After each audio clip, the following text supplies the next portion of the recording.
Hello everyone, it's Shane Kanto, your Wasteland reviewer, and I'm here to review Season 2 of Never Have I Ever on Netflix, and this is a series from Mindy Kaling based off, inspired by her own childhood growing up as young Indian woman, and you have, right at the center here, Davy, who is our main character, and after the first season of this show, she's kind of stuck in between two young men. You have Paxton, played by Darren Barnett, and Ben, played by Jaron Lucen. And we have Maitreyi Ramakrishnan, who plays Davy. And she's so great.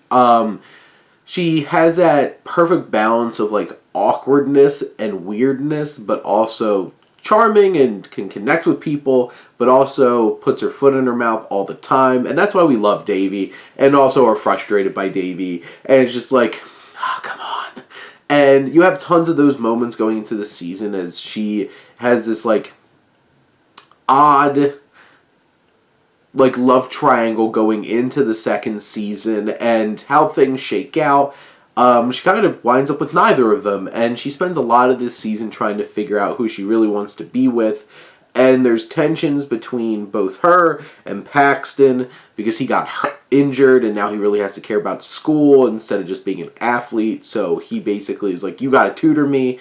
And you have Ben, who has this on and off again with Davy, but there's this awkwardness there. And when Anisha, new girl, shows up in school, who I love her, she's a great character, and starts digging on Ben, there's some of those tensions too, because Davy really first feels threatened by this new young Indian girl, but then wants to connect with her and then wants to hate her because she wants to be with Ben. And you have all of those kinds of things. And what I love most about this series is that you have John McEnroe there to try to explain and connect us with all of the fun emotions that Davy is experiencing. He's funny, and they expand that gag with a couple other episodes with some other celebrities, with some of the other characters, which I appreciated, which I will not spoil. But Davy has this on and off again with these two characters and making this new friend and trying to balance her two friends that she already has, which Fabiola, played by Lee Rodriguez, and trying to like open up about her lesbianism more to the school and to her mom. And then I do feel like Eleanor Ramona Young kind of is kind of just like tacked on a bit. Like, she gets a relationship, but I don't feel like it's only there because like they need to give her something to do too. That one didn't feel as interesting or as earned, and she's kind of off to the wayside more in this season.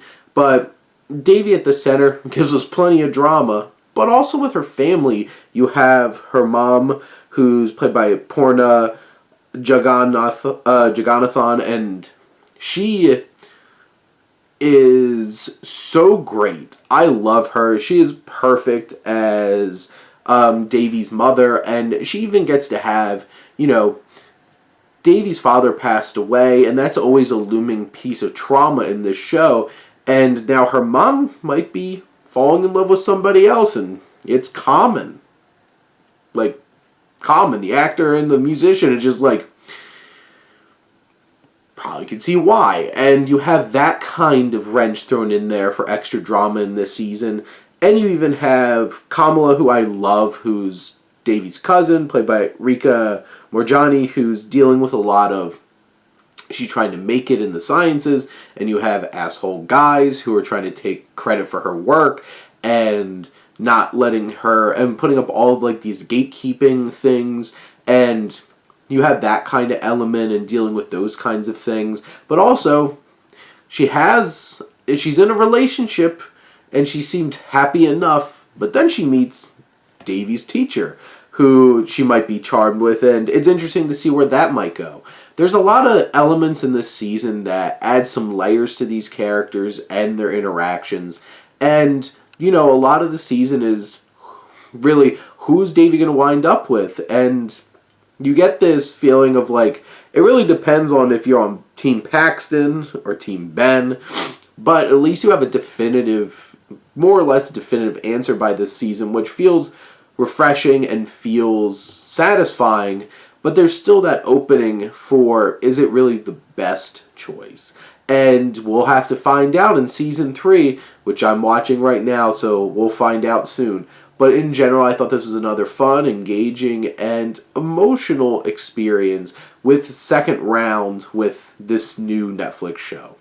But those are my thoughts on Season 2 of Never Have I Ever. Let me know what you think, and let's talk some TV. But thank you as always for tuning in and supporting your Wasteland reviewer.